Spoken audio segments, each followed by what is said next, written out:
How's everybody doing today?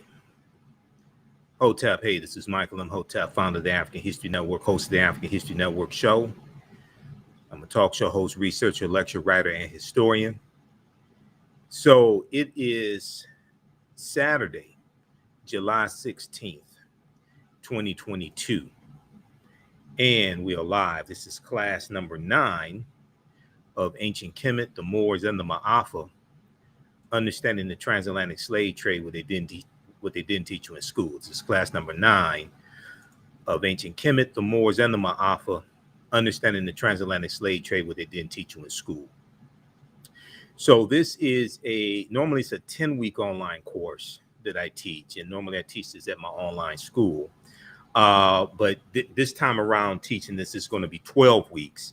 And today's session, I decided to make today's session free. We're doing this on our social media platforms, but it will be archived also at our online school with the previous 8 sessions. So Kemet's one of the original names for Egypt. And in this class, we deal with thousands of years of history and what leads up to the transatlantic slave trade taking place.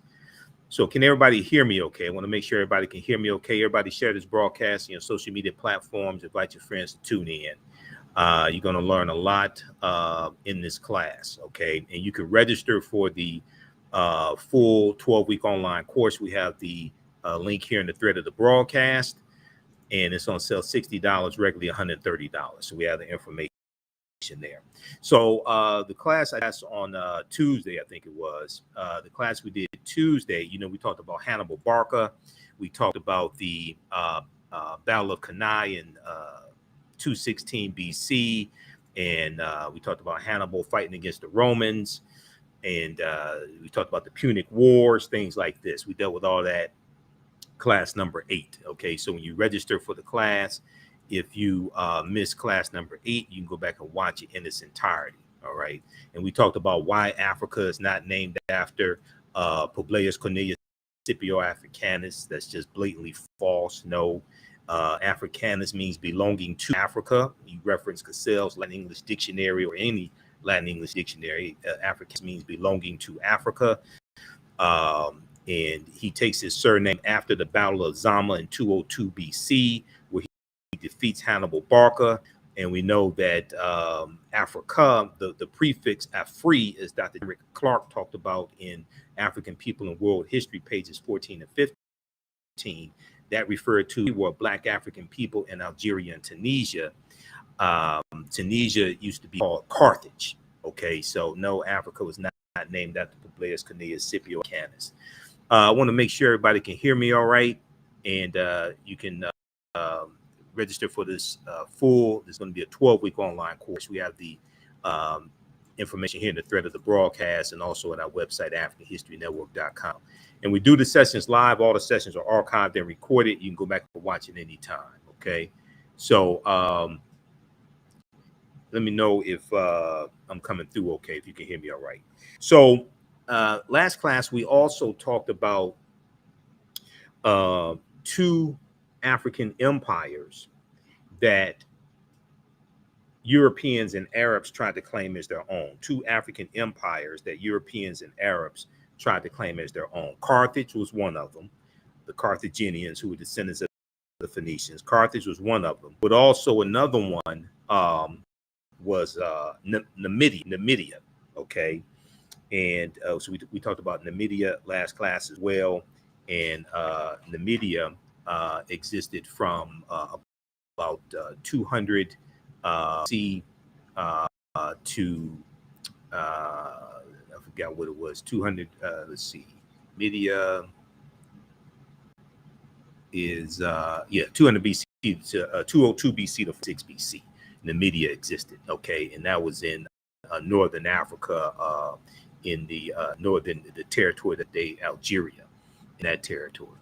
So we're going to start out with today's class. I want to finish up dealing with 3 other African empires that Europeans tried to claim as their own, and one of them was ancient Nubia or Thailand. Okay, and we know which is the word Nubia is Greek. We know that this was existed from about 4500 BC or BCE, before the Common Era, to about 500, okay, or Common Era. All right. And when we look at ancient Nubia, okay, and we know that Nubia is going to be the mother of ancient Kemet. Kemet's one of the original names for Egypt. Nubia is the mother of ancient Kemet, and we know that the grandmother of Kemet was Abyssinia or Ethiopia. All right, and let me check. I want to check. Okay, how I'm coming through. All right. Okay, so let's go back to the PowerPoint presentation here. So ancient Nubia, also known as Kush, not the Kush people are smoking, Kush. Ancient Nubia, also known as Kush, was a region along the Nile River. And we know the Nile is over 4,100 miles long. Along the Nile River, located in northern Sudan and southern Egypt. It was home to some of Africa's earliest kingdoms. So what today is the upper portion of Sudan and the lower portion of Egypt, historically that area was Nubia. All right. It was home to some of Africa's earliest kingdoms, known for rich deposits of gold. Nubia was a major trading port. Nubia was a major trading port for luxury goods that came from sub-Saharan Africa, such as incense, ivory, and ebony,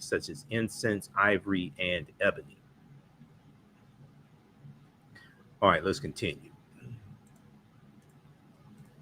Okay, so the first monarchy of recorded history was established in Nubia. The Nubians were also known for their exceptional archery skill that provided the military strength. Rulers, kings or Nasubites or pharaohs of Nubia ultimately conquered and ruled Egypt or Kemet for about 1 century. Monuments still stand in modern Egypt and Sudan at the sites where Nubian rulers built cities, temples, and royal pyramids. We know that also there are more pyramids in the Sudan than there are in Egypt. There's as many pyramids in the Sudan as there are in Egypt as well. Okay. Once again, the Nubia or Ta-Nehisi is mother of ancient Kemet. Okay, ancient Egypt. All right, let's continue. So in the 1800s, the Western world's interest in Nubia was awakened by the rediscovery of the ancient empire's monuments, which were reported also simultaneously by individual British and American explorers.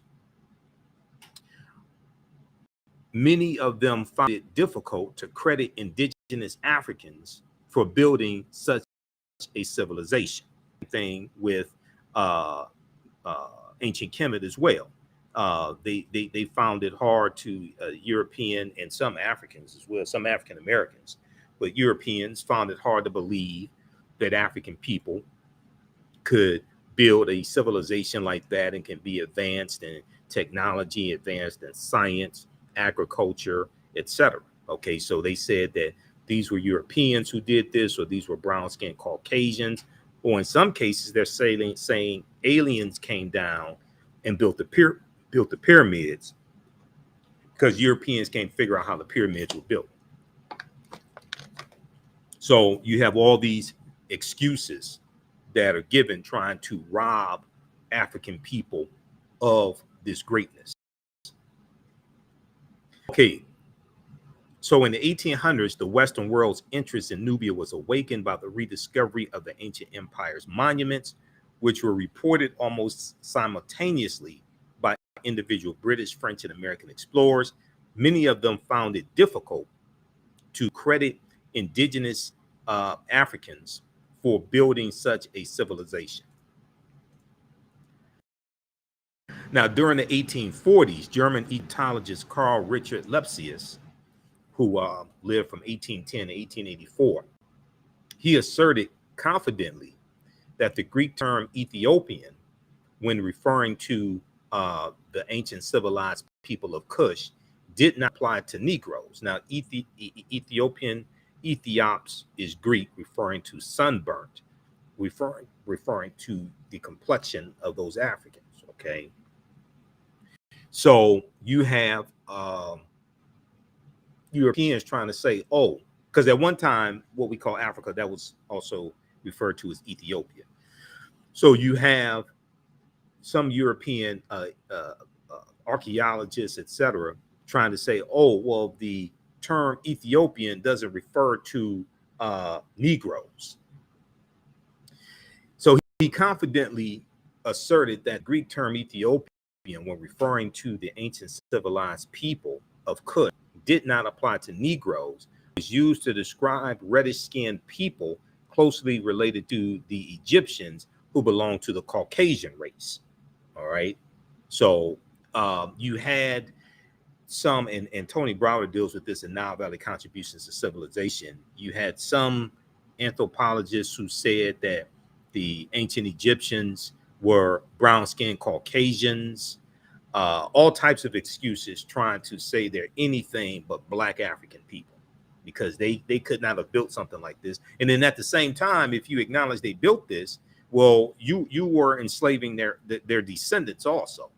You know, descendants coming from West Africa, Central Africa, Angola, the Congo. You're enslaving them. So if you are raising up this civilization and you gain so much from that civilization, then at the same time, then how could you justify conquering other African people who are in many cases related to those in the Nile Valley? Because we know the Dogon and Yoruba come from the Nile Valley. It's a lot of different African ethnic groups that migrate from into Central Africa, into West Africa. So how do you justify this? This is the same thing we're going to see when with the Moors, with the African Moors, and to separate the Moors and say, oh, well, these are not Africans. These aren't the same people who are being enslaved. Things like this. Okay. Europeans are trying to rationalize enslaving African people who they see are inferior, but then at the same time raping and pillaging African civilization and African culture. Okay, how's everybody doing? Share this broadcasting on social media platforms. Invite your friends to tune in. Okay, so this is class. It's going to be a 12-week. This time around, it teaches a 12-week online history class. We normally teach this at my online school, but we're doing it today on social media, making class today free.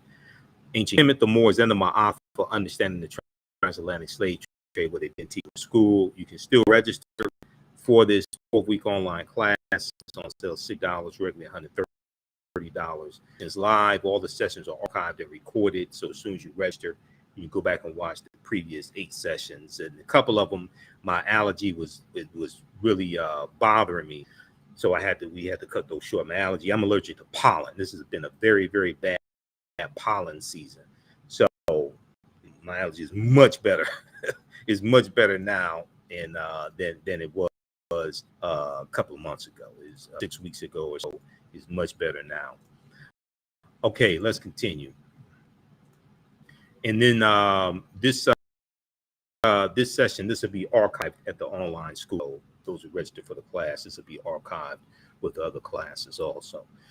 Now, again, in 1852, when the American diplomat Bayard Taylor visited Sudan and gazed upon the temple carvings of gods and rulers with clearly African features, he also found it inconceivable that they could have been created by black-skinned Africans.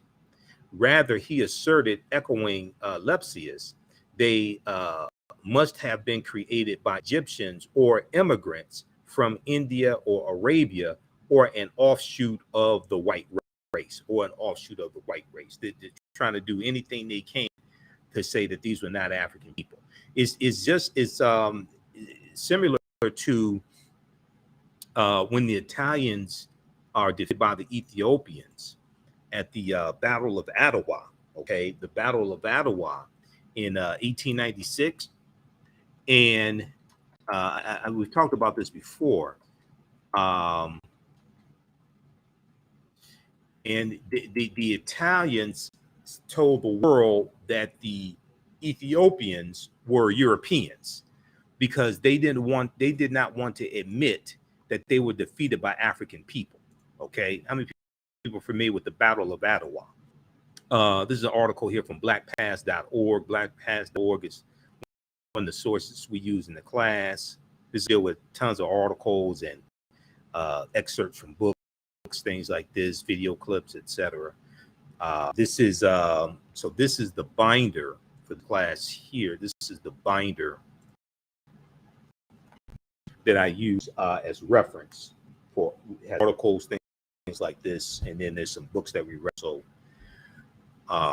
for the class. But if we look at this article here from blackpast.org, the Battle of Ottawa, you'll see Ottawa spelled a couple different ways, A-D-O-W-A or D-W-A. This was 96, okay? So this was the Italians fighting against the Ethiopians. In March of 1896, and let me increase the size here, I want to make sure you can see this. In March of 1890, Ethiopian forces under the leadership of Emperor Menelik II, surprised the world by defeating an Italian army sent to conquer the empire. In the following article, Raymond Jonas, the Giovanni and Anthony Costigan history at the University explores that victory at Ottawa. His article is drawn from his recent book, The Battle of Ottawa, African Victory in the Age of Empire. So the battle, I'm not going to go through the whole article here, but I just want to hit on this point here. The Battle of Ottawa, March 1st, 1896, was a stunning victory for Ethiopia, but a rout and a disaster for Italy. And it played out against a background of almost unrelenting European expansion into Africa. So this is after the Berlin Conference of 1884 and 1885, where these European nations carve up Africa into colonies. This is after that. And Italy was the only African nation outside of Liberia that was not colonized by Europeans. We know Liberia was founded by the United States, the American Colonization Society, right about 1821. Liberia was founded. All right, let's continue here. So Ottawa, the story of Africans seeing to their own freedom, played out against a background of almost unrelenting European expansion, Now, the success of Ethiopia's forces assured that Ethiopia would be the only African country successfully to resist European colonization before 1914. In 1914 is when World War I starts, okay? So in my second class that I teach, normally on Sundays, from the Civil War to the Civil Rights Movement and Black Power, 1865 to 1968, we cover that period of time that includes also World War I as well as World War II. Now, it also resonated powerfully in post-emancipation America after the slaves are freed in 1865, Emancipation Proclamation 1863, which did not free the slaves, but after the Civil War ends in 1865. It also resonated powerfully in post-emancipation America, where hierarchies of race and ethnicity were only beginning a process of challenging renegotiation.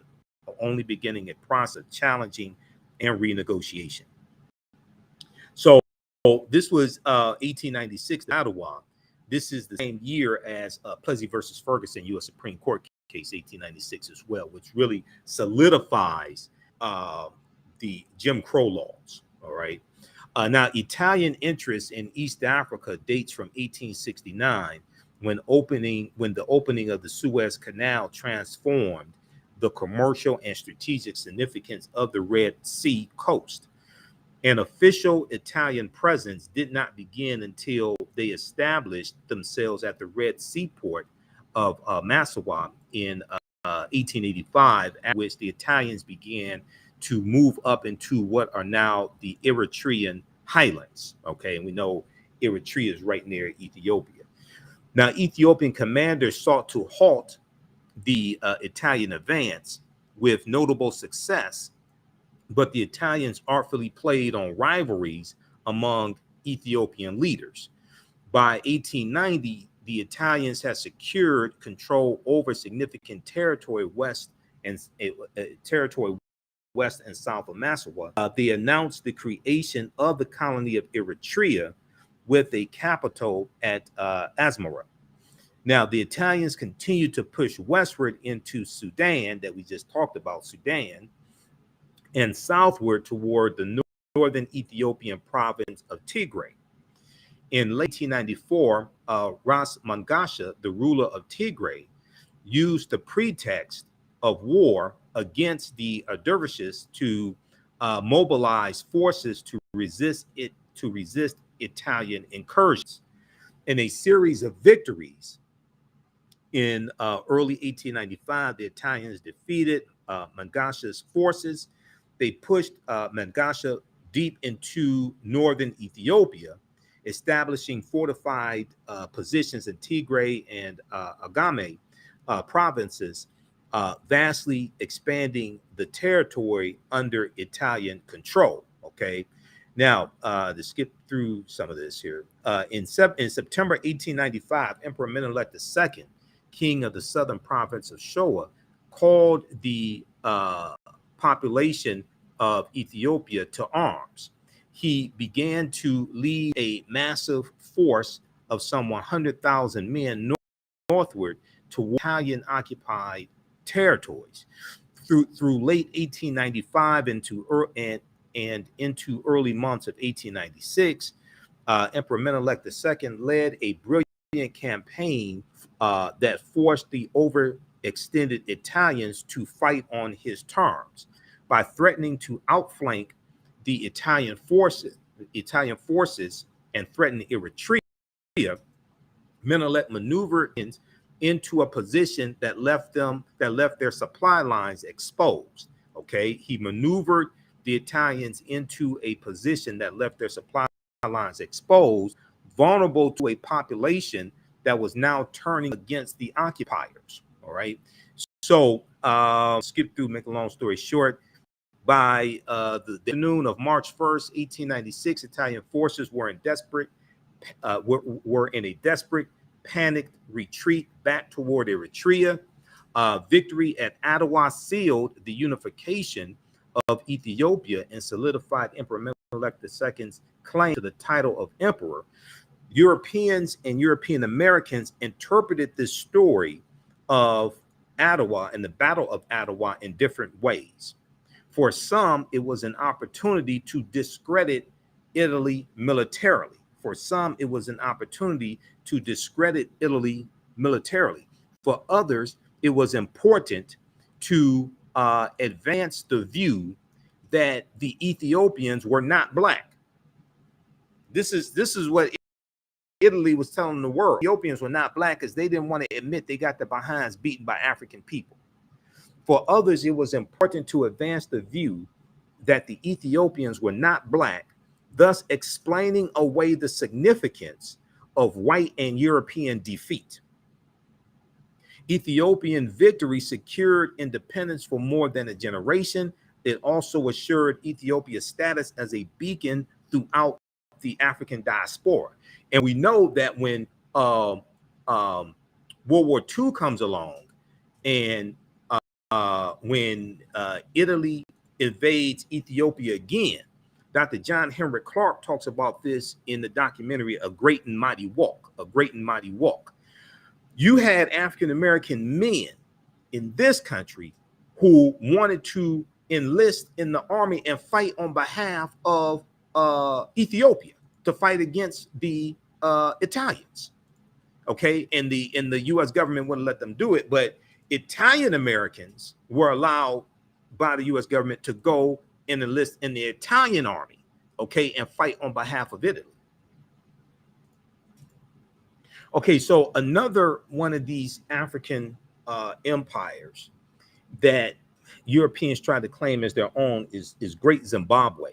Okay, now the Kingdom of Great Zimbabwe existed from about 1220 BCE. I'm sorry, 1220 Common Era to 1450 Common Era. Okay, AD, what Europeans call AD, Anno Domini, in the year of our Lord. 1220 AD to 1450 AD, or Common Era. Okay, the civilization of Great Zimbabwe was one of the most significant civilizations during the medieval period. Great Zimbabwe is also extraordinary because of the magnificent scale of its structures. Its most striking edifice, referred to as the Great Enclosure, has walls as high as 36 feet, extending approximately 820 feet, making it the largest ancient structure south of the Sahara Desert. The largest ancient structure south of the Sahara Desert. In the 1800s, European explorers, imperialists, and colonizers were stunned by Great Zimbabwe's grandeur and cunning workmanship. So they attributed the texture. To Portuguese travelers, Arabs, Chinese, Persians, or even biblical characters such as King Solomon and the Queen of Sheba. So now you're going to attribute this to biblical characters, not historical figures. So now to rob Africans of this accomplishment and to show this level of civilization they had, now you want to try to ascribe this to biblical characters. And I'm going to say this as delicately as I can. I may say some things that go outside the circumference of some people's awareness. Just because you disagree with it or don't like it or never heard it before does not mean it's not true. It just means you have to do some research to understand what I'm talking about. There's a reason why when you go to historical museums, like world history museums that deal with history in ancient times, things like this. There's a reason why when you go to world history museums, you don't see biblical characters. When you go to world history museums, notice usually you don't see biblical characters, unless maybe they have a section, possibly, and this is about the Bible. But even then, when they talk about biblical characters, they make a clear distinction. They'll say, according to the Bible, it says such and such. Usually they won't say according to archaeological evidence, according to history, things like that. World history and religious literature are separate. World history is in world history books. Religious literature is in religious literature. So they want to try to credit King Solomon and the Queen of Sheba for building the Great Enclosure in Zimbabwe. You'd be better off saying aliens built it. You'd be better off saying aliens built it. I'm going to leave that right there. Now, according to the Metropolitan Museum of Art, archaeological investigations conducted during the first decades of the 20th century have dismissed those attributions and confirmed both the antiquity of the site and its African origins. It was built by the ancestors of the indigenous Shona people who are in Zimbabwe today. The Shona people in the 11th century Common Era AD, long before the first Europeans ever set foot in Zimbabwe. Long before the first Europeans ever set foot in Zimbabwe. We talked about Nubia in class number 8. Okay. And Nubia we know is in northern Algeria, in the area that's like Algeria today. So North Africa. Namibia is there. Okay. Um, okay. So how's everybody doing? How you all like this type of information? I'm going to continue because we're going to get into some of the history of the Moors here in just a minute. But I wanted to finish this up because we talked about in class number 8, we talked about Carthage because we dealt with Hannibal Barca, Publius Cornelius Scipio. We dealt with the Punic Wars. We know the Punic Wars are from about 264 BC to 146 BC when Carthage was destroyed by Rome. Okay, 146 BC. And these were the 3 African nations. We're going to talk about Axam in just a minute that I did not get to last class. Normally, I do this class at our online school. Today, we're making this session free. Those who register for the online class, this session will be archived with the other ones at our online school. Okay, you can register for this full 10-week online class. We have the information here in the thread of the broadcast.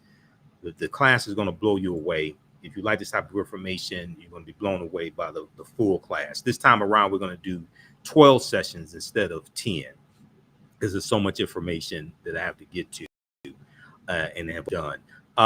So this class is Ancient Kemet, the Moors, and the Maafa, Understanding the Transatlantic Slave Trade, what they didn't teach you in school. It's on sale $60, regularly $130. You can register right here. Just click register here, and it takes you to the next page. And you can register there. Okay, as soon as you register, you can start watching the archive content. We do the sessions live. All the sessions are archived and recorded, and you can go back and watch it anytime. Let me pull this over because I teach the class on the classes are housed at they're housed at Learn World, and we use Crowdcast as the technology to actually broadcast the class. Okay, so when you click on register here, it takes you to this next page here at our Learn World, our online school. All right.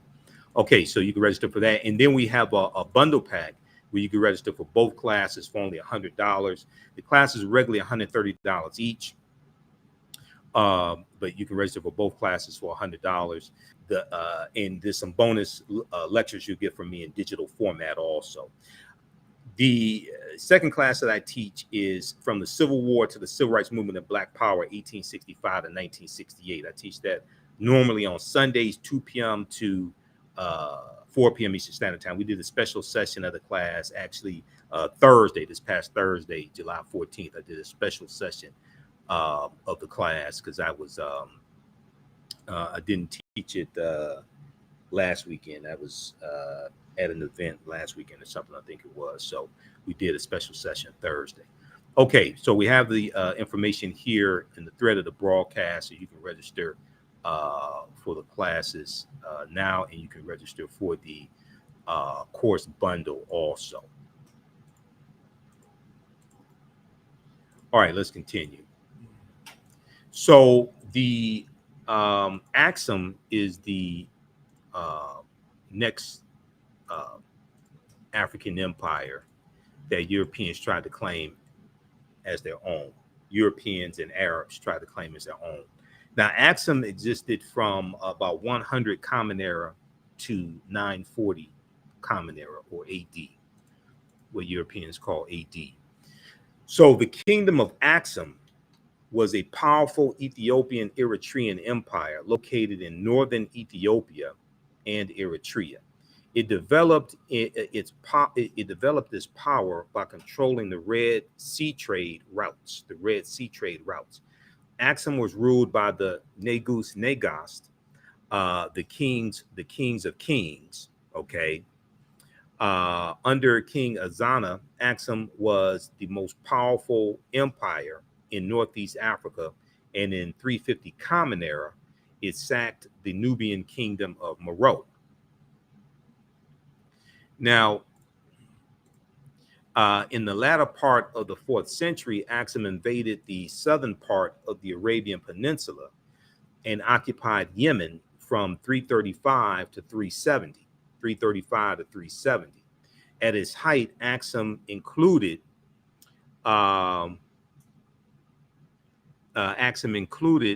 the surrounding Ethiopian highlands, Beja, Noba, Kasu, and Arabian kingdoms, Himyar and Sabar. The kingdom of Axum was prosperous from 100 AD to 700 AD. It was contemporary with the Roman Empire, and according to the Persian religious leader Mani, M-A-N-I, the Axumite civilization was third among the four greatest of the time, on par with Rome, Persia, and China. Now, in classical Africa, by Dr. Malefe Ketia Sante, which is another book that we reference in the class. You don't have to buy any of these books. Also, by the way, if you want to for your library, you can. But as I've stated before, you don't have to buy any of these books to follow along. But he talks about Axum. Let me see, page 14. Chapter 14. What page is that? 72. So this is a really good book that deals with different periods of African history as well.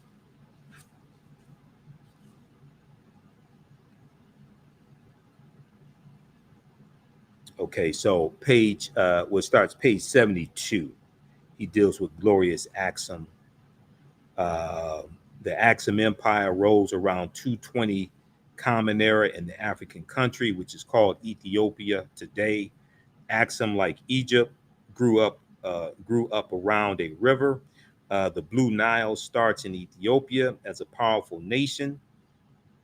The Blue Nile starts in Ethiopia as a powerful nation. Axum would conquer the rest of Kush around 320 to 350 Common Era. Okay, so if you have this book at home, Classical Africa by Dr. Malefe Ketia Sante, and I know Dr. Sante is a friend of mine. I've interviewed him a couple of times on the African History Network show. He talks about Axum. It's chapter 14, starts page 72. Okay, if you have this book at home, starts on page 72. So you can pull that off the shelf and research that as well.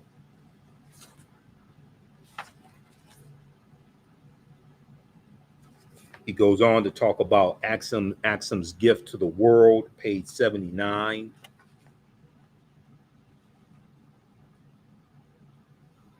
Okay, chapter 15. All right. So let's continue.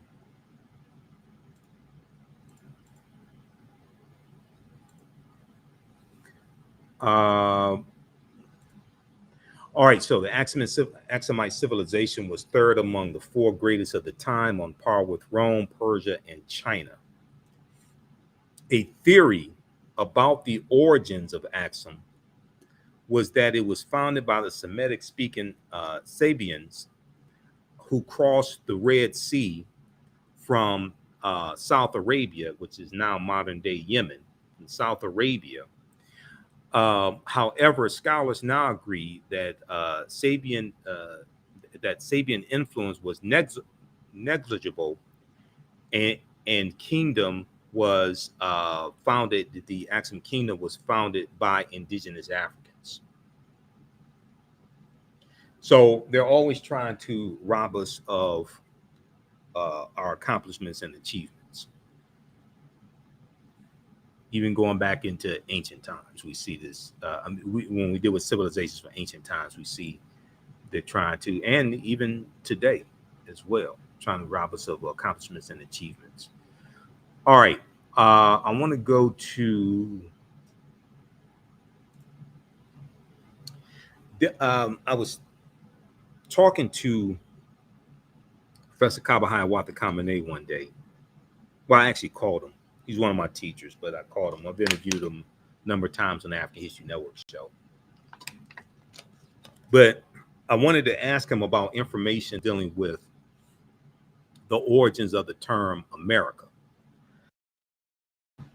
Because I was hearing different things about the origins of the term America.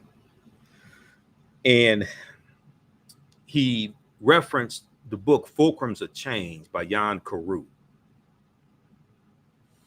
And what happened was he sent over to me. I think he emailed it to me, the JPEGs of it or what have you, faxed it to me, however he got it to me. But he sent me the pages 91 through 105 of the book Fulcrums of Change by Jan Carew, the historian Jan Carew. And Jan Carew, because Professor Kaba was saying that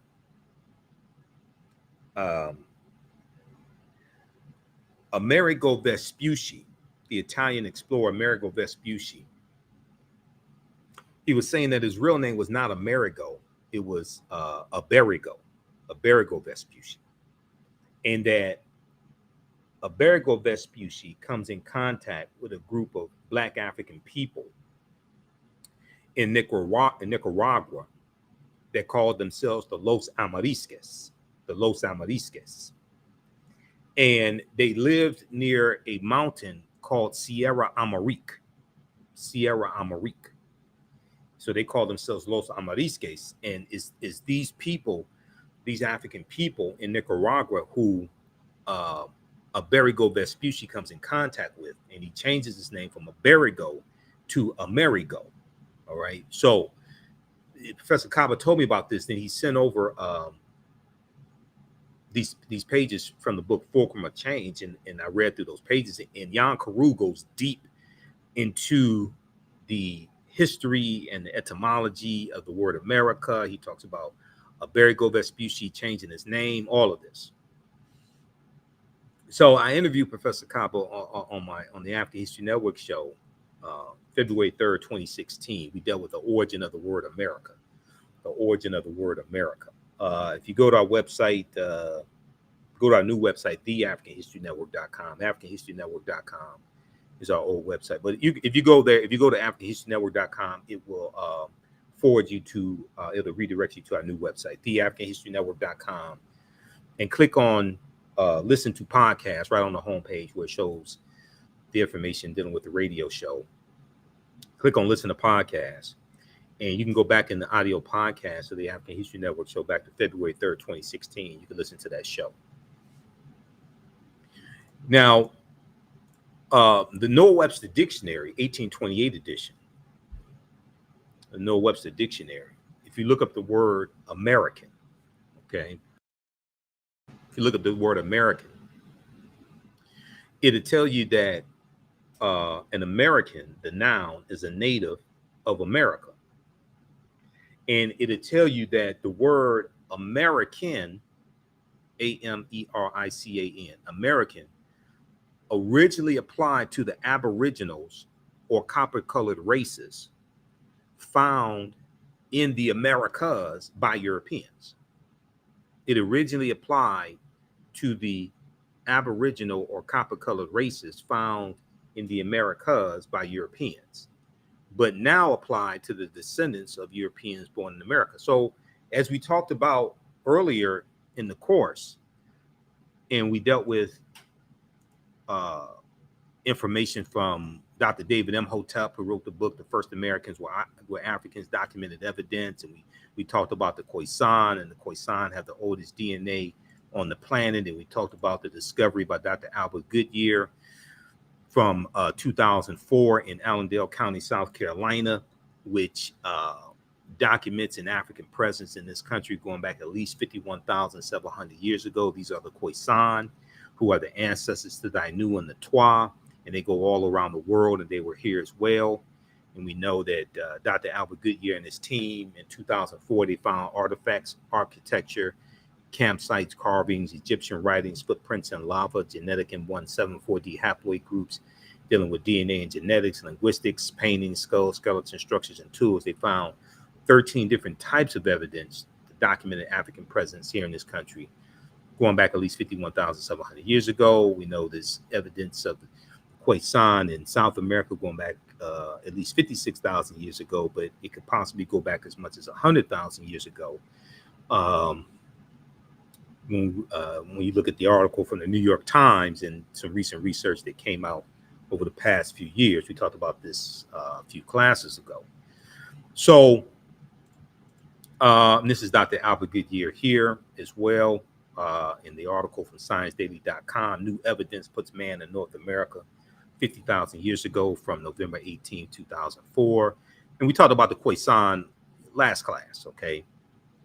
All right, and we know the Khoisan live mainly in Southern Africa, in Botswana, Namibia, Angola, Zambia, Zimbabwe, South Africa, etc. Right? So when you go and look at this, they're telling you that the term American originally did not refer to Europeans, and it was African people and people who we call Native Americans that Europeans found in the Americas when they got here, when they got to the Americas. So they're telling you that the term America or American did not originally apply to Europeans, which once again reinforces not the David Imhotep's book, which is backed up by 713 footnotes and 7 peer-reviewed articles. And his new book is The First Americans Were Africans, Expanded and Revised. I interviewed him October 12th, 2021 about his new book. So this once again reinforces that the original Americans were not Europeans. All right, Bantu Stephen Biko, one of our great South African freedom fighters, he said the most potent weapon in the hands of the oppressor is the mind of the oppressed. He was portrayed in the 1987 movie Crop Freedom by Denzel Washington. Bantu Stephen Biko, the most potent weapon in the hands of the oppressor is the mind of the oppressed.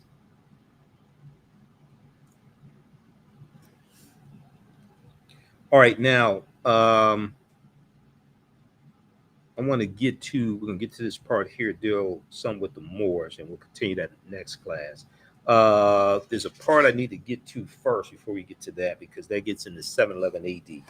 I need to deal with this part here, dealing with the Middle Ages, or what are also called the Dark Ages. And let me see, do I have that up? We need to bring this up here. This is at history.com. History.com is the official website of the History Channel. This deals with the Middle Ages.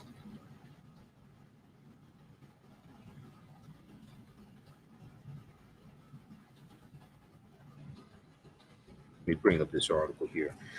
But when we talk about the Middle Ages, or what some people call the Dark Ages as well, this is a period of time from about 476 Common Era to the early 1300s, okay? Because in the 1300s, 14th century, Europe is coming out of the Dark Ages, going into the next age, the Renaissance age.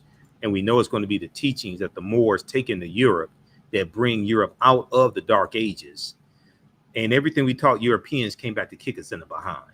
Everything we taught Europeans came back to kick us in the behind. All right. And we're going to see what leads to the transatlantic slave trade taking place as well. This is why I say I wish we had never taught them. Okay. All right. We're going to post who still needs to register for this 12-week online history class. I'm going to post the link here again. You can register for this. As soon as you register, you can watch the previous classes. And we also have the classes in a bundle pack where you can register for this one and the second one I teach on Sundays, from the Civil War to the Civil Rights Movement of Black Power, 1865 to 1968. So the bundle pack is on sale right now, $100. That's a $360 value. Okay, if we look here at this article, Middle Ages, from history.com.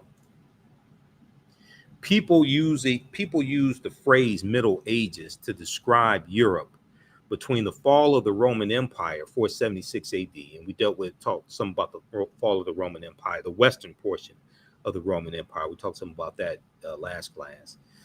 The fall of Rome in 476 AD to the Vandals and the Visigoths, and the beginning of the Renaissance in the 14th century, which is the 1300s. Many scholars call the era the medieval period instead.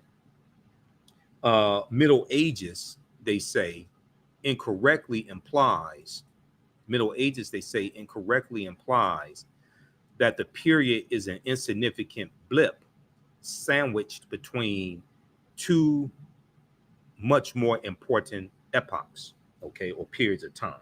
So some people call it Middle Ages, other people call it the medieval period. Some people call it the Dark Ages because there was not a lot of scientific advancement, inventions, things like that during that period of time. And Europe was enthralled in a civil war and famine, things like this during this period. And they're hit with, in the 14th century, 1347 to 1400, they hit with the Black Death, the Bubonic Plague. And during that period of time, we know Europe loses between a quarter to 1/3 of the population. Now, the Middle Ages, birth of an idea. The phrase Middle Ages tells us more about the Renaissance or Renaissance period that followed it than it does about the era itself.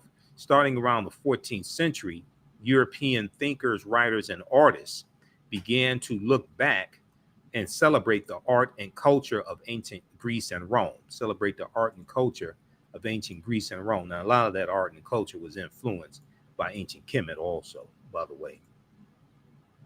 Accordingly, they dismissed the period after the fall of Rome as a middle or even dark age in which no scientific accomplishments have been made, no great art produced, no great leaders born. The people of the Middle Ages had squandered the advancements of their predecessors. This argument went that the people of the Middle Ages had squandered the advancements of their predecessors and mired themselves instead in what 18th century English historian Edward Gibbon called barbarism and religion. Barbarism and religion. Okay, now, between 1347 and 1350, a mysterious disease known as the Black Death or the Bubonic Plague killed 20 million people in Europe, 30% of the continent's population. It was especially deadly in cities where it was impossible to prevent the transmission of the disease from one person to another. Now, this way of thinking, referring to the Middle Ages, this way of thinking about the era in the middle of the fall of Rome and the rise of the Renaissance prevailed until relatively recently. However, today scholars note that the era was it was as complex and vibrant as any other. Okay, so you have the Catholic Church in the Middle Ages, in 800 Common Era. For example, Pope Leo II named the Frankish king Charlemagne the quote-unquote emperor of the Romans, the first since the Roman Empire's fall more than 300 years ago. Over time, Charlemagne's realm became the Holy Roman Empire,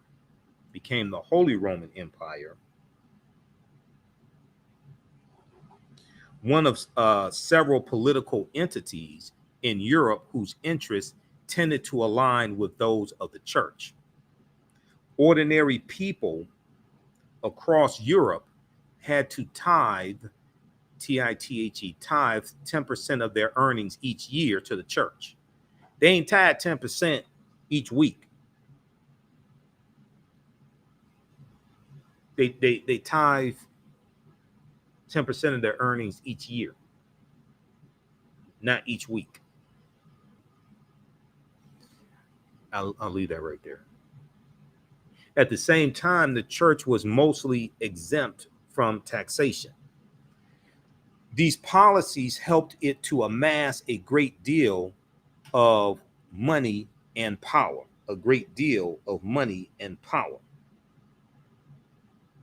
There's a whole, Dr. Ray Higgins has like some really good information on tithing and how a lot of, and also, they were tithing not just money, they were tithing like livestock, things like this. Dr. Ray Higgins has some good information on tithing and how ministers, some ministers and pastors, not all of them, some ministers and pastors have misused passages from the Bible to then teach that you're supposed to tithe 10% of your earnings or things like this. Okay, but you dealing with it. This is one of the problems with, now this may go outside the circumference of some people's awareness. This is, you're dealing with, if you deal with the Helios Biblos or the Sun Book, S-U-N, or the Bible, because Helios is in reference to sun, S-U-N, not S-O-N. You're dealing with a different period of time in a different region of the world, different countries under different laws. So just trying to extrapolate that and apply that to today in the United States, in Detroit, Michigan, and Philadelphia, Pennsylvania, things like this, in a different region of the world, in a different political structure,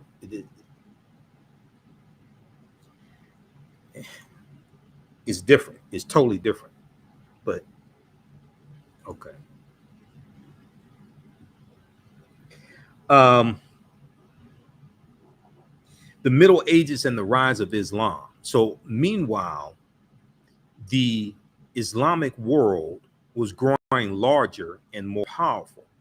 So we know they conquered Kemet around in 7th century AD, right around 642 Common Era. AD. They conquered, the Muslims conquered Egypt. Meanwhile, the Islamic world was growing larger and more powerful after the Prophet Muhammad's death in 632 Common Era. Armies conquered large parts of the Middle East, uniting them under the rule of a single caliph.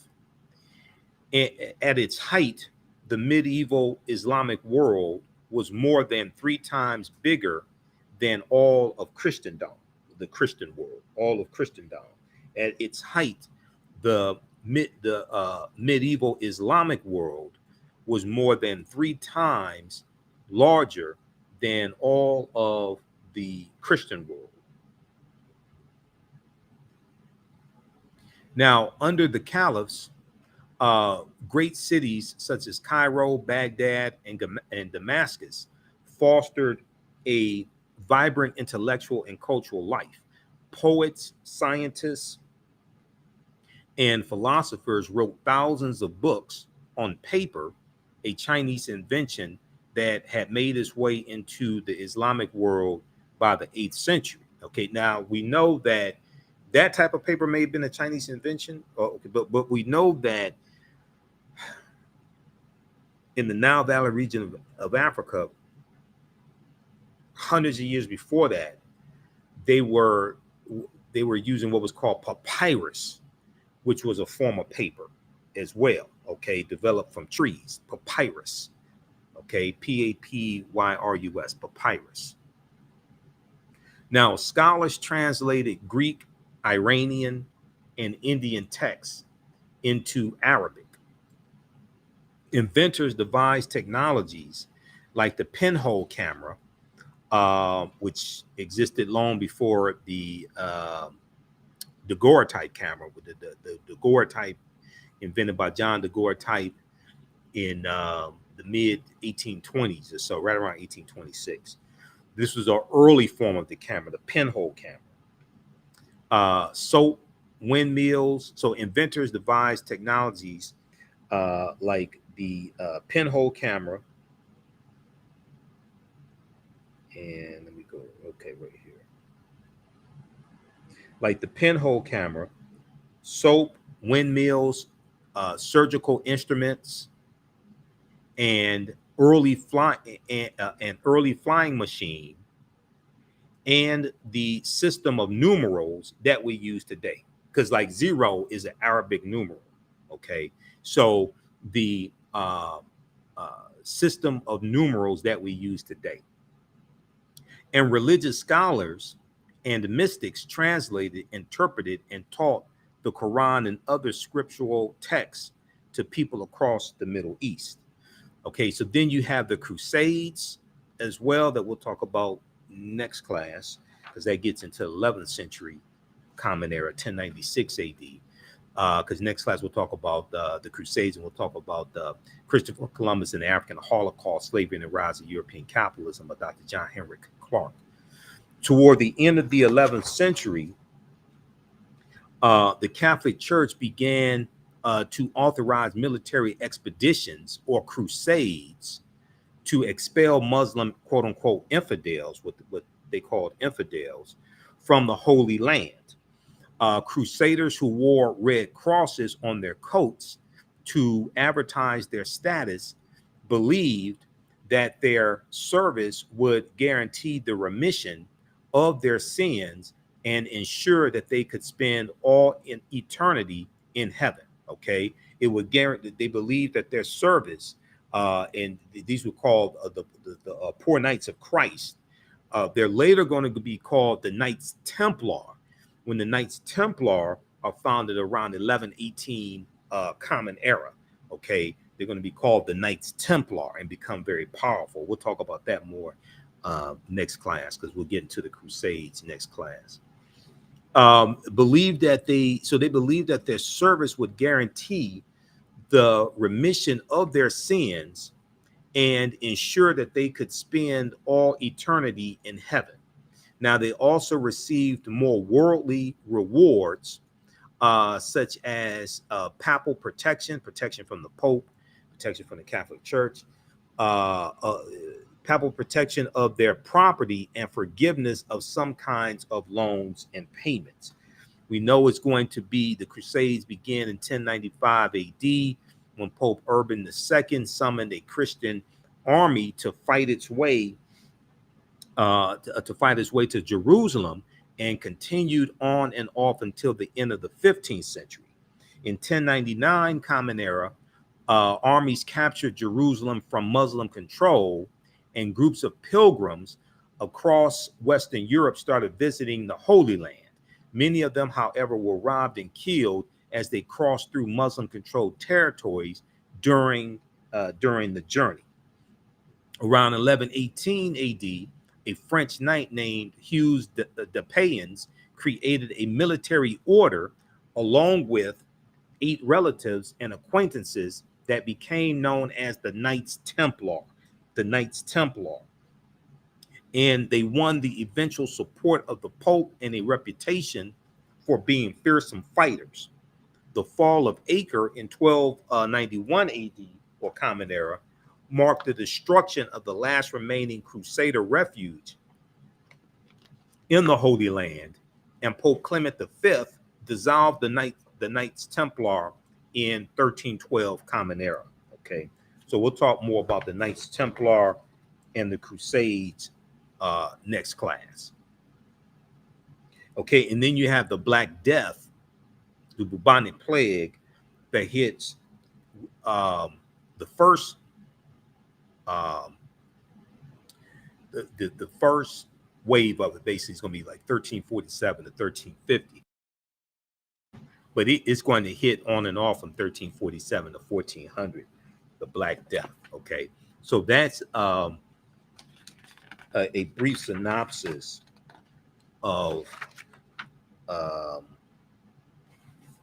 the Middle Ages. Okay, now the bubonic plague started in Europe in October 1347, when 12 ships from the Black Sea docked at the Sicilian port of Messina.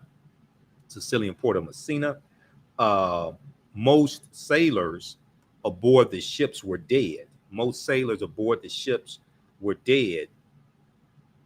And those who were alive were covered in black boils that oozed blood and pus. Okay, most sailors aboard the ships were dead, and those who were alive were covered in black boils that oozed blood, and pus. Now, symptoms of the Black Death included fever. Symptoms of the Black Death included fever, chills, vomiting, diarrhea, terrible aches and pains, and then death. Victims could go to bed feeling healthy and be dead the next morning. The Bubonic Plague killed cows, pigs, goats, chickens, and even sheep, leading to a wool shortage in Europe. Understandably terrified by the mysterious disease, some people of the Middle Ages believed the plague was a divine punishment for sin. To obtain forgiveness, some people became flagellants, traveling to Europe to put on public displays of penance that could include whipping and beating one another. Others turned on their neighbors, purging people they believed to be heretics. Okay, heretics doing things against Christianity, saying things against Christianity, being a heretic, or, Aunt Esther may call it being a heathen. Okay, but a heretic.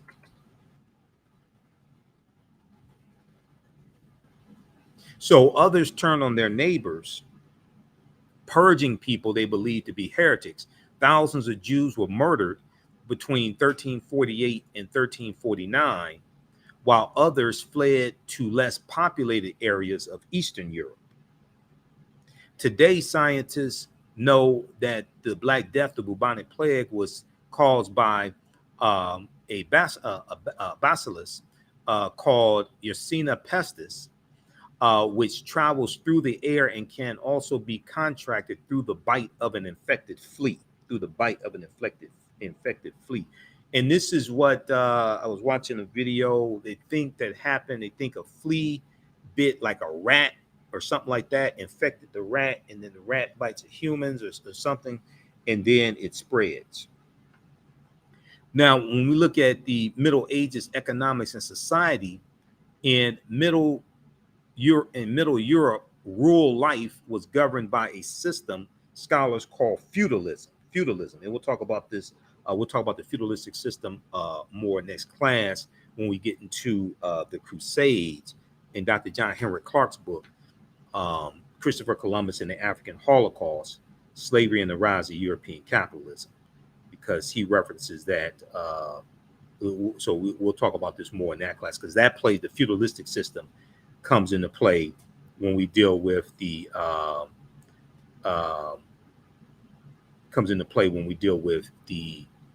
Crusades. Okay, feudalistic system comes into play there.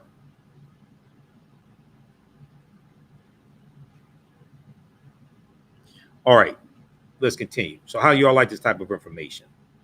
Share this broadcast on your social media platforms, Facebook and YouTube. Invite your friends to tune in. Give us a thumbs up, give us a heart, give us a like on this broadcast. Let us know how you like this. This is class number 9 of a 12-week online history class that I teach. Normally it's 10 weeks, but a couple, 2 or 3 of the sessions early on, I had to cut short because my allergy was really bothering me. And during the weekend of Juneteenth, I was busy all over the place doing lectures, things like that, so we didn't teach a class. But normally we do this class on Saturdays, 2 p.m. to 4 p.m. Eastern Standard Time. And we do the sessions live. All the sessions are archived and recorded, so you can go back and watch it anytime. So even a year from now, 2 years from now, you can go back and watch the entire class. This is Ancient Kemet, the Moors, and the Maafa, Understanding the Transatlantic Slave Trade, what they didn't teach you in school. Class is on sale, $60, regularly $130. We have the information also at our website, African History Network.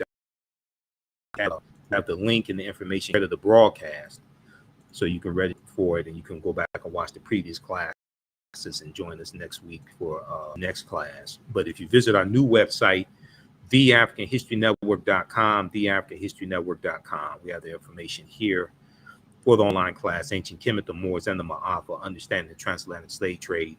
Also, you can register. You can register for the bundle pack of both classes for only $100.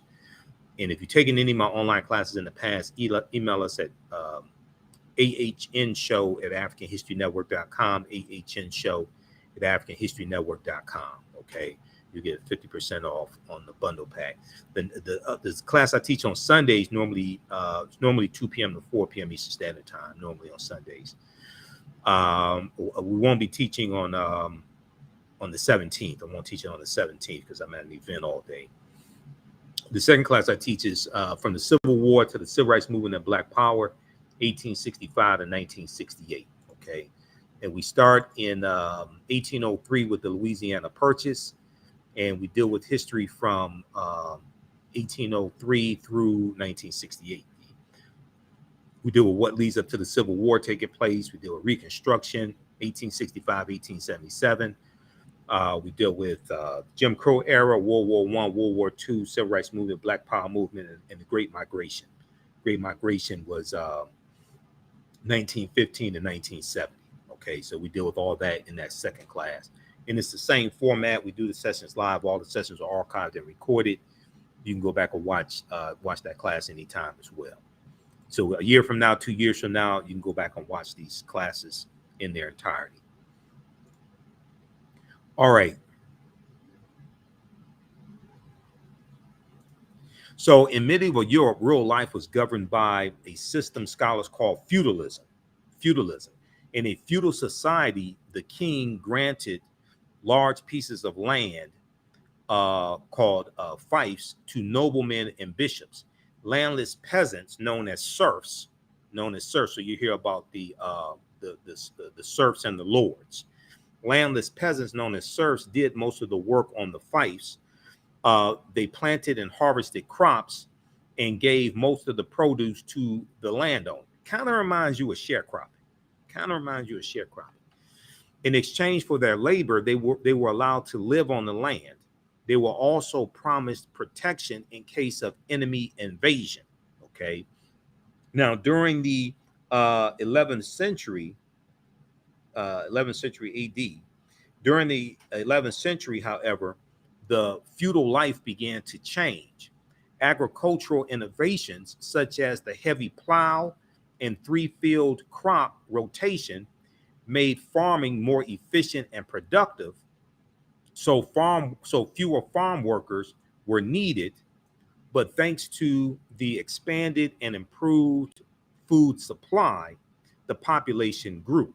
Okay, thanks to the expanded and improved food supply, the population grew, and because of these agricultural innovations, because of these advancements, you needed less farmers.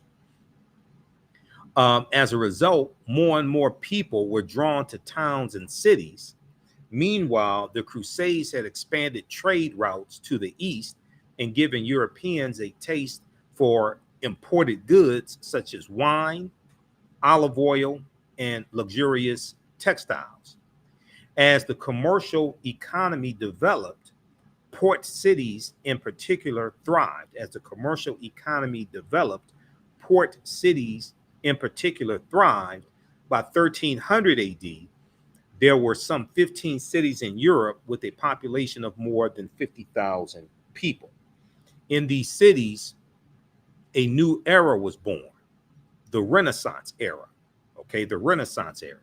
The Renaissance was a time of great intellectual and economic change, but it was not a complete rebirth. It had its roots in the world of the Middle Ages. Okay, so that's just a brief synopsis of the Middle Ages, because that also deals with the history of the Moors in medieval Europe as well. Okay, that period of time. So you're looking at 476 AD with the fall of the western portion of the Roman Empire to the 14th century to like the early 1300s. Okay, now if we look at this article here from National Geographic, Okay. This article from National Geographic called "Who Were the Moors?" Who were the Moors? And can you all hear me okay? I want to make sure the audio is good. It sounds all right on my end, but I want to make sure I'm coming through and people can hear me. Okay. So I just want to check the audio. Testing, testing. All right. And let me see something here. All right. And testing.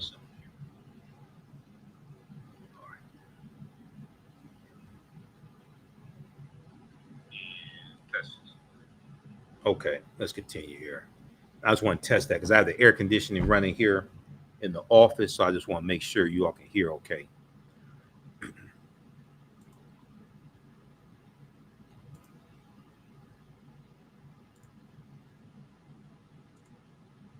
Okay, so if we look at this article here from National Geographic, who are the Moors? If the term seems familiar from art and literature but still confusing, there's a good reason.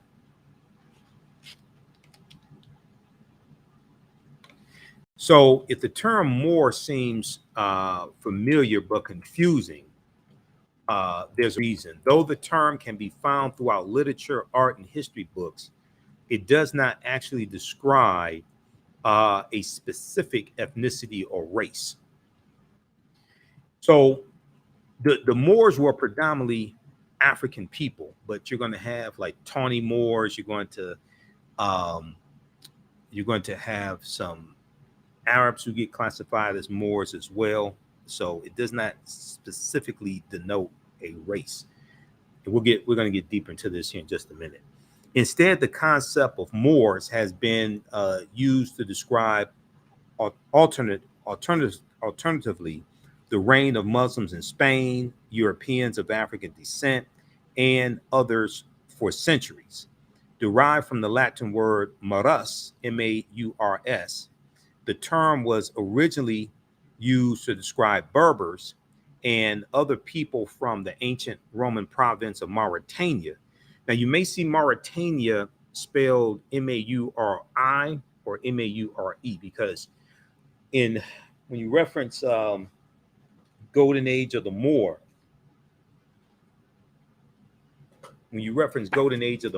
edited by Dr. Ivan Van Sertima, we'll get into this here in just a minute. When you reference Golden Age of the Moor, they talk about Mauritania, but they spell it with an I, M-A-U-R-I, which is in reference to Mauri, okay? Mauri, which is in reference to the Moors also.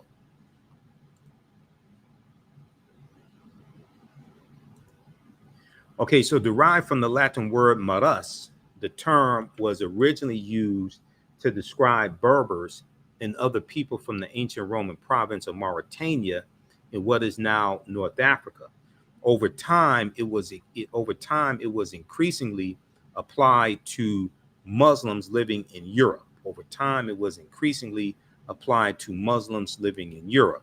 Beginning in the Renaissance. We just talked about the Renaissance era. So starting in the 1300s, beginning in the Renaissance, the word Moor and Blackamoor were also used to describe any person with dark skin. Now, Al-Andalus is what the Moors are going to call the southern portion of Spain that they settle in after they defeat the Vandals and the Visigoths when they go in 711 AD. Al-Andalus, which means something like to walk in the spiritual path or walk in the spiritual light. Here is I'm going to go back to the PowerPoint presentation here. Here's the actual, I'll show you this map here. The map is not coming up there, right here. Okay, Al-Andalus, Spain and Morocco, 756 Common Era. So you see Morocco and Mauritania next to each other, Northern Africa. We see that Spain and Portugal, which was called the Iberian Peninsula back at this time, back in 711 AD, we see they're right above Morocco. It's a very short distance that separates them. Okay. So, and also, we're going to see that historically the complexions of the the complexions of the Spanish and Portuguese, historically, we're going to see their complexions are going to be darker than those further east into Europe, like the Germans and the British, the English, things like this. Even though the Moors are in those areas, Germany and Czechoslovakia and Austria, England, etc., is going to be to a lesser extent. They're going to be more because of the closer proximity to North Africa, especially Morocco. Spain and Portugal are going to get the brunt of that intermixing of the bloodlines. Okay, Spain, Portugal, Italy gets it a lot, Sicily, things like this. But it's going to be to a lesser extent in England, Germany, Austria, even though it does happen there, it's going to be to a lesser extent compared to Spain and Portugal. Okay, I want to go back to this one right here. Let's go back to this article here. So in 711 AD, a group of North African Muslims, led by Berber general Tariq ibn Ziyad, captured the Iberian Peninsula, modern-day Spain and Portugal. Known as Al-Andalus, the territory became a prosperous cultural and economic center where education and the arts and sciences flourished. Where education, the arts and sciences flourished. Over time, the strength of the Muslim state diminished, creating inroads for Christians who resented Moorish rule, because there was going to be an increasing amount of resentment and hostility towards the Moors from Christians, from Catholics, from Europeans. And when they go in, they're looked at as like almost superhuman, because they're bringing in the science and mathematics and different types of foods and different musical instruments. They're bringing all this into Europe. Okay, but they're going to be, we'll get to this more next class. There's going to be hostilities that will ensue, and then also there's going to be an intermixing of the bloodlines, and there's going to be, to various extents, a changing in the complexion of Europeans as well. So we're going to see this hostility build up also. So for centuries, Christian groups challenged Muslim territorial dominance in Al-Andalus and slowly expanded their territory. This culminated in 1492 when Catholic monarchs, King Ferdinand II and Queen Isabella I, won the Granada War and completed Spain's conquest of the Iberian Peninsula. So that's January 2nd, 1492, General Boabdil, the Moorish general, surrenders. And this was the Moors' last stronghold, okay?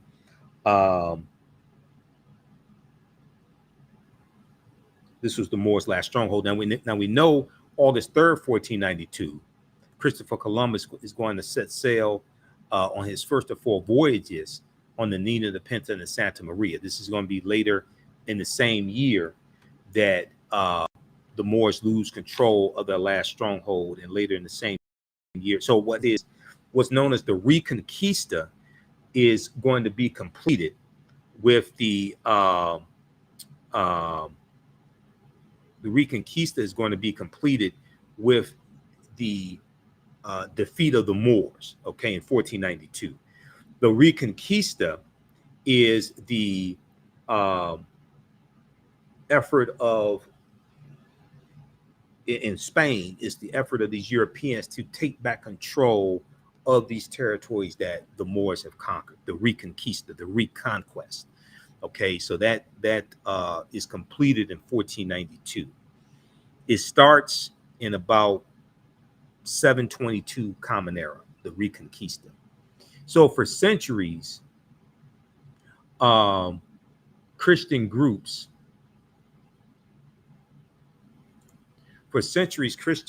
challenged Muslim territorial dominance in Al-Andalus and slowly expanded their territory.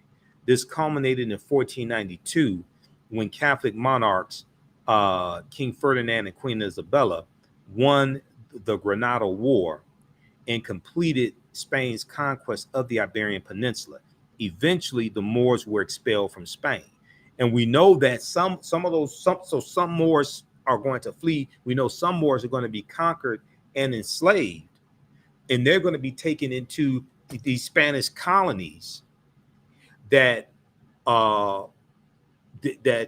Spain conquers, like what Columbus encounters on his 4 voyages, the Jamaica and Santo Domingo, the island, the Hispaniola. The island of Hispaniola. Okay, where and we know the western third of Hispaniola is where Haiti is going to be. We know that becomes the western third of the island of Hispaniola in 1697 is going to become under French control. Okay, they get that from the Spanish, but Jamaica, Puerto Rico, Cuba, things like this. They're going to be Africans that the Spanish are going to take into these territories and others, but especially these that Columbus conquers on his 4 voyages. So eventually the Moors were expelled from Spain. Some of these Moors are going to be enslaved. Now, by then, the idea of Moors had spread across Europe.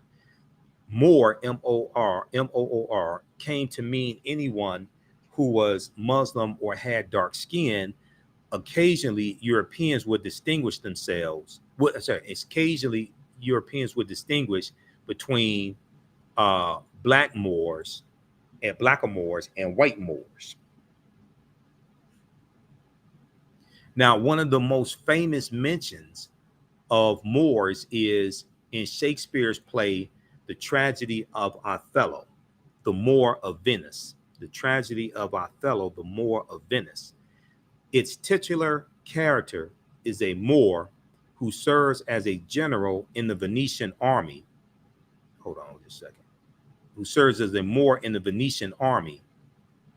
In Shakespeare's time, the port city of Venice was ethnically diverse, and the Moors represented a growing interchange between Europe. The Moors represented a growing interchange between Europe, the Middle East, Asia, and Africa. Despite his military prowess, Othello is also portrayed as exotic, hypersexual, and untrustworthy. He's called a lascivious Moor who secretly marries a white woman, reflecting historic stereotypes of Black people, Desdemona. So there's the episode of Sanford and Son, right? Where Lamont is in the living room and he's rehearsing. He's in the living room at his house, 9114 South Central Avenue, right? And he's rehearsing Othello with his drama teacher. And she's a white woman who lives in Beverly Hills. And there's the scene where Othello is choking Desdemona, and Fred and Bubba are outside. They see this. They don't know that they don't know that they are rehearsing. And Fred has a heart attack. He thinks his son is choking a white woman to death, right? So then they go inside, and Lamont tells them, no, we're just rehearsing. This is Othello. And he says Othello was a Moor. Okay, they actually say this on the show. They say Othello was a Moor. Okay, so you'll see this. But Othello, despite his military prowess, he's portrayed as exotic, hypersexual, which is a stereotype of African people, and untrustworthy, a lascivious Moor who secretly marries a white woman, reflecting historic stereotypes of African people, especially African Americans. More recently, the term has been co-opted by the sovereign citizen movement in the United States. Members of Moorish sovereign citizen groups claim they are descended from Moors who predated white settlers in North America, and that they are part of a sovereign nation and not subject to U.S. laws. Now, you do have, I know people who Washita Moors, things like this. You do have nations like that, just like you have Native American nations, okay? Just like you have Native American nations. But you have some people who are distorting that information and getting a whole lot of people into trouble. It's proof of the ongoing allure of Moor as a seemingly legitimate ethnic designation, even though its meaning has never been clear. So the term Moor is also, it can be a very nebulous term. And we know also when you look at Berber, when you read Golden Age of the Moor, they talk about how the term Berber, the term Berber was used by Arabs to refer to the Moors. Okay, that is okay. So this is this article here. Who were the Moors? Right here. I have a subscription to National Geographic. I pay them $24 a month because I reference different articles. From that, I read National Geographic, reference to different articles in my classes, so I had to get a subscription to them. Okay, we're gonna go for a few more minutes. How's everybody doing? Be sure to register for this. This time around that we do is going to be 12 weeks because we had to cut 2 or 3 of the classes short early on. So this is a 12-week online class that I teach normally on Saturdays, 2 p.m. to 4 p.m. Eastern Standard Time. So we're doing it later today. And we teach this at my online school. Okay, so it's not taught here on social media. We teach this at our online school. And the name of this class is Ancient Kemet, the Moors, and the Maafa, Understanding the Transatlantic Slave Trade, but they didn't teach you in school. And we deal with thousands of years of history and what leads up to the transatlantic slave trade taking place also. So the class is on sale, $60. We do a PowerPoint presentation. We have book references, articles, video clips, all of that in the class. We do the sessions live. All the sessions are archived and recorded. You can go back and watch it anytime. So as soon as you register, you can go back and watch the previous classes. I would say this information is PG-13, so you can use this content with your children as well. And it's a very visual class also. And we have video clips in it, articles, book references, everything. Okay. So the class is regularly $130 on sale. $60. So you can we have the information to register here in the thread of the broadcast, and I just posted it also, and it's at our website, theafricanhistorynetwork.com, theafricanhistorynetwork.com. And we have the bundle pack where you can register for both classes that I teach for $100. All right, now let's continue here. So there was a good article that Runoko Rashidi wrote for AtlantaBlackStar.com, and we reference also Runoko's book,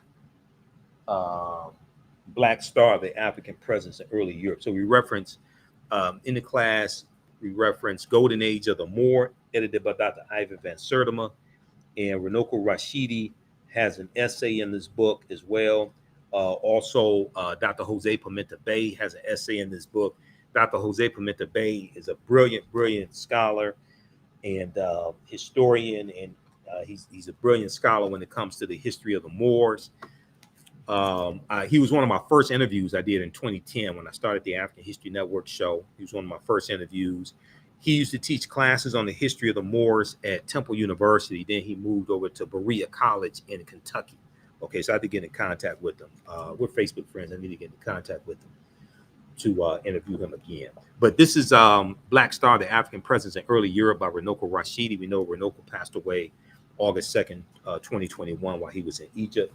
So Runoko was a friend of mine. I interviewed him, I think, about 6 times on the African History Network show. But Runoko wrote a really good article for AtlantaBlackStar.com called Moors, Saints, Knights, and kings, Moors, saints, knights, and kings, the African presence in medieval and Renaissance Europe, the African presence in medieval and Renaissance Europe. And here's an excerpt of the article.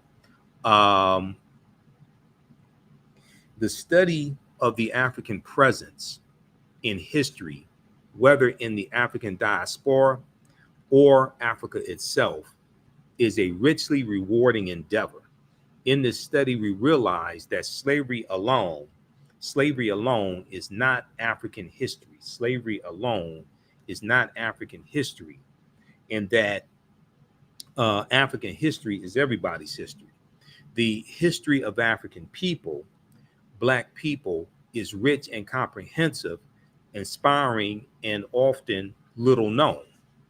Nowhere is this more the case than the African presence in medieval and Renaissance Europe. The African presence in medieval and Renaissance Europe. Okay, now let me go. Okay, right here. According to the Oxford English Dictionary, the Moors, as early as the Middle Ages and as late as the 17th century, were, quote, commonly supposed to be black or very swarthy, and henceforth, hence the word is often used for negro or negro. Early in the 18th century, after a grim and extended resistance to Arab invasion of North Africa, the Moors joined the triumphant surge of Islam. Following this, the 8th century, I think I said 18th century, the 8th century, okay. Early in the 8th century Common Era, after a grim and extended resistance to the Arab invasions of North Africa, the Moors joined the triumphant surge of Islam.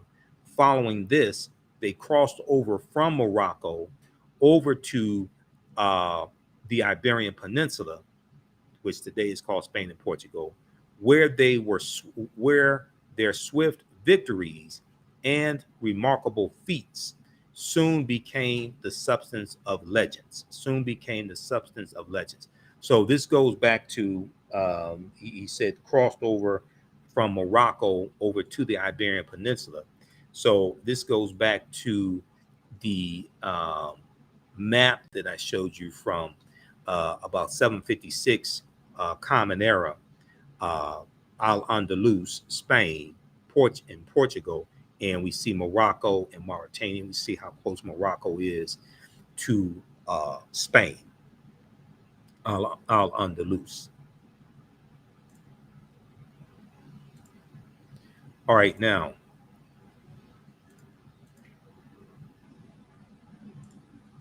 in July 710, Tarif, with 400 soldiers, not Tariq, but Tarif with 400 soldiers and 100 horses, all Berbers, successfully carried out a mission in southern Iberia. Tarif, Tarif, an important port city in southern Spain, is named after Tarif. It is clear, however, that the conquest of Spain was undertaken upon the initiative of Tariq ibn Ziyad. Tariq was in command of an army of at least 10,000 men. Now, depending upon which source you look at, how many men he had will vary, okay? But Runoko Rashidi puts it at least 10,000 men. In 711 AD, the bold General Tariq ibn Ziyad crossed the straits and disembarked near a rock promontory, which from that day since has borne his name. They call it Jebel Tariq, Djabal, Jebel Tariq, which is Arabic. It means Tariq's mountain. Tariq's mountain is named after General Tariq ibn Ziyad, an African man, a Moor. Okay, so when you hear and today they call it Gibraltar, or the Rock of Gibraltar. Gibraltar comes from Jebel Tariq, okay, Tariq's mountain. So when you hear them talk about Gibraltar or the Rock of Gibraltar, that's in reference to an African man. In August of 711 AD, Tariq ibn Ziyad won paramount victory over the opposing European army. On the eve of the battle, Tariq is alleged to have roused his troops with the following words. On the eve of the battle, he's alleged to have aroused his troops with the following words. My brethren, the enemy is before you, the sea is behind. Whither would ye fly? Whither would ye fly? Ye. Follow your general. I am resolved either to lose my life or to trample on the prostrate king of the Romans. End quote. Wasting no time to relish his victory, Tariq ibn Ziyad pushed on with his dashing and seemingly tireless Moorish cavalry to the Spanish city of Toledo. Within a month's time, General Tariq ibn Ziyad had effectively terminated European dominance of the Iberian Peninsula. There's a good article that Renoko wrote for AtlantaBlackStar.com. It's called Moors, Saints, Knights, and Kings, the African Presence in Medieval and Renaissance Europe, from June 1st, 2014. Now, in the aftermath of these brilliant struggles, thousands of Moors flooded into the Iberian Peninsula. So eager were they to come that some are said to have floated over on tree trunks. Tariq ibn Ziyad himself, at the conclusion of his illustrious military career, retired to the distant east, we are informed, to spread the teachings of Islam. There's really no need to speculate on the ethnicity of these early invaders. There's really no need to speculate on the ethnicity of these early invaders of the conquest period.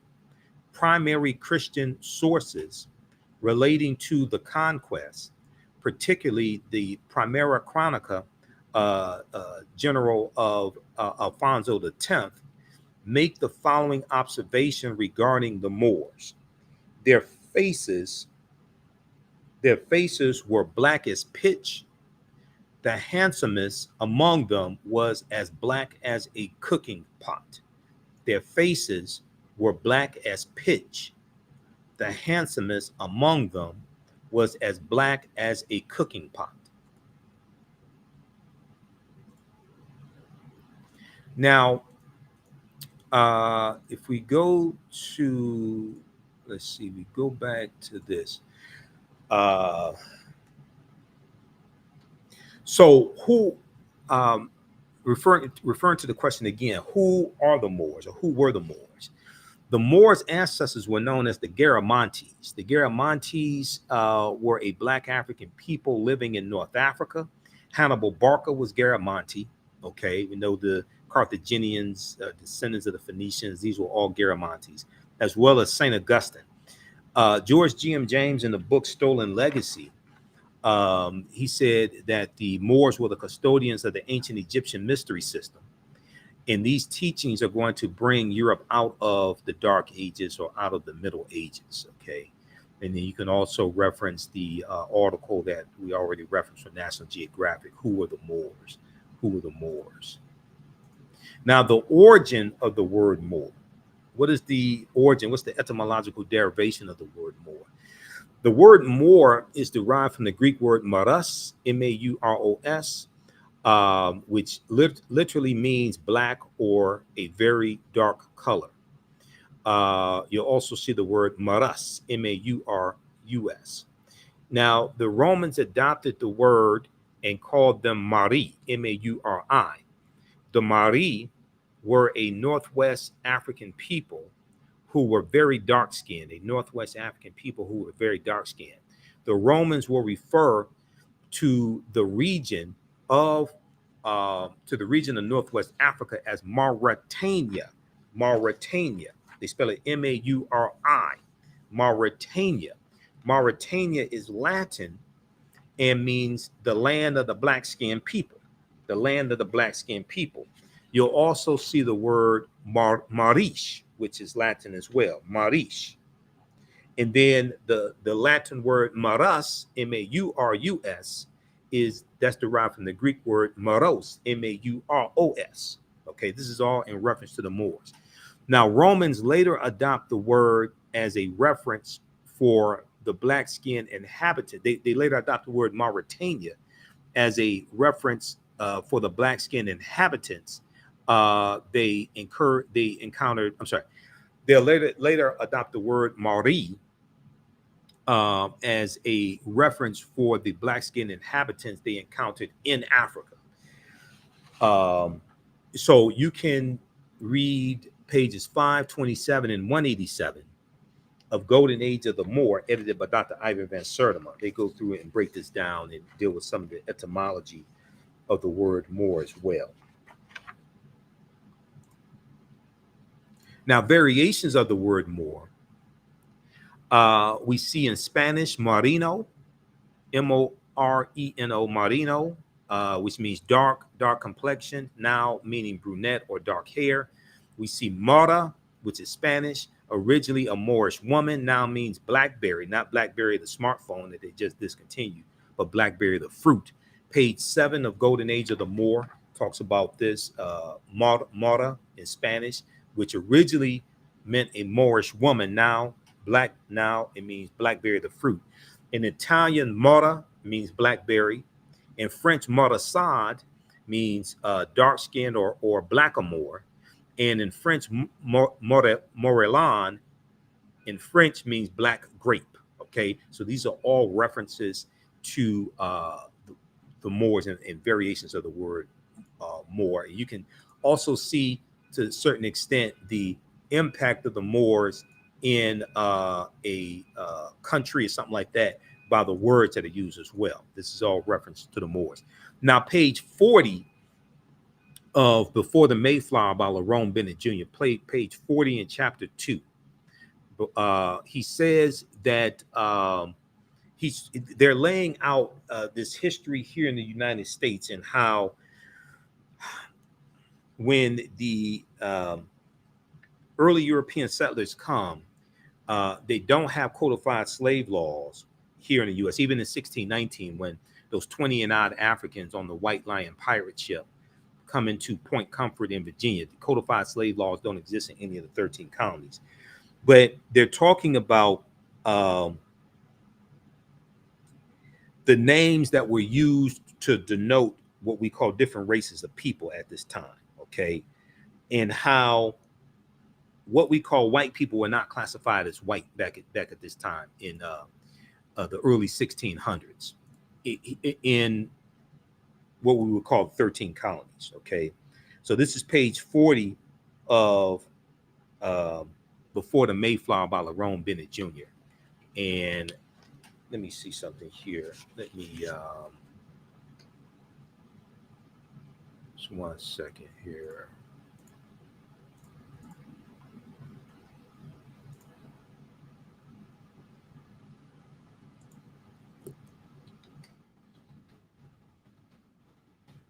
Let me see if I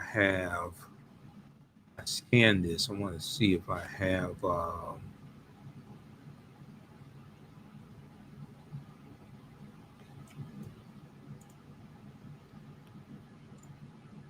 just trying to see if I have it in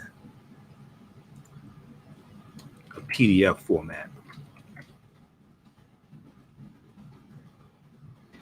It may be easier to see it. Let me see. Did I save that in the PDF format? Okay, I did not. Just have it in a JPEG. Okay. So what they say here on page Lerone Bennett Jr., page 40, he says, of all the improbable aspects of this situation, the oddest to many blacks and whites is that white people did not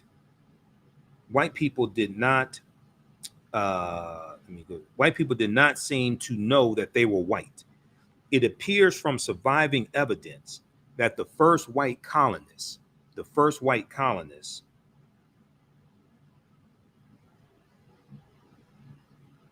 had no concept of themselves as white people. It appears from surviving evidence that the first white colonists had no concept of themselves as white people. The legal documents identified what we will call whites or white people. The legal documents identified whites as Englishmen and or Christians.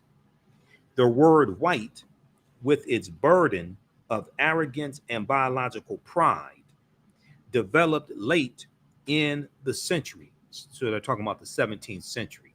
It developed late in the 17th century, late in the 1600s. And this was as a direct result of slavery and the organized debasement of Black people or African people. The same point can be made from the other side of the line. For a long time in colonial America, there was no legal name to focus white anxiety. For a long time in colonial America, there was no legal name to focus white anxiety. The first Blacks were called blackamoors, Moors, Nagers, Negers, Nagers, and Nagars, Negars. The word negro, a Spanish and Portuguese term for Black, did not come into general use in Virginia until the latter part of the century, the latter part of the 17th century, which are the 1600s. Okay. So you can read, check that out in Before the Mayflower by Lerone Bennett Jr. Okay, excellent book. He lays out this history in chapter 2. All right, now, let's see here.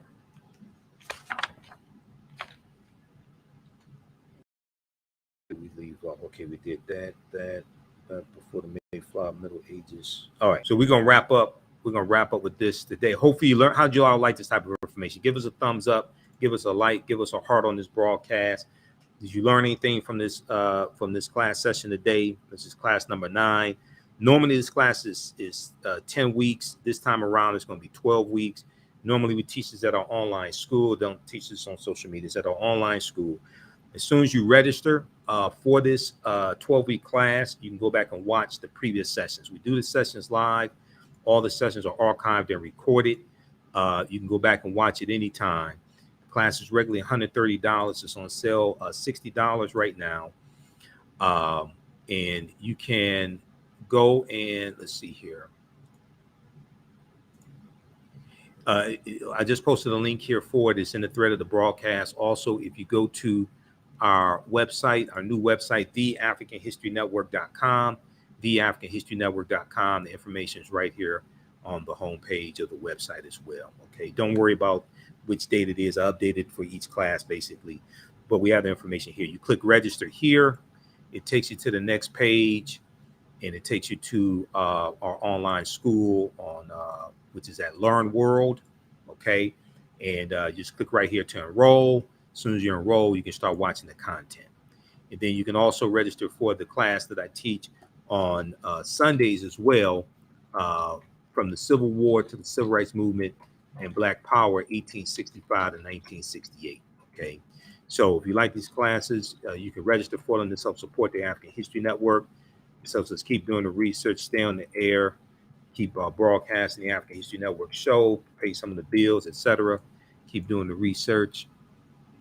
And also you can support the African History Network, $ the AHN show through Cash App, $ the AHN show through Cash App, also through PayPal, paypal.me/the AHN show, paypal.me/the AHN show as well. We have the information at our website. When you go to it, when you go to our Cash App, it'll say Michael and show my picture there. So we have the information here for the links for PayPal and Cash App. This is our official Cash App account, $ the AHN show, SHOW.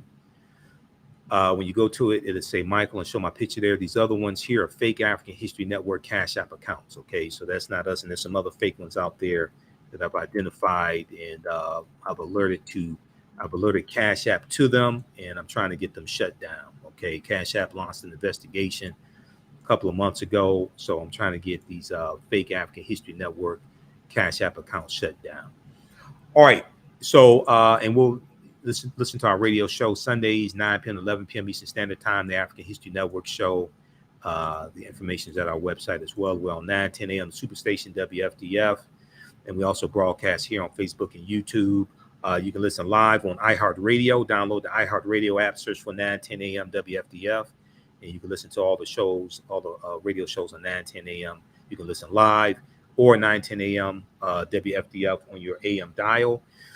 We have audio podcasts of our shows, over 1,200 audio podcasts. Click here for listen to podcasts.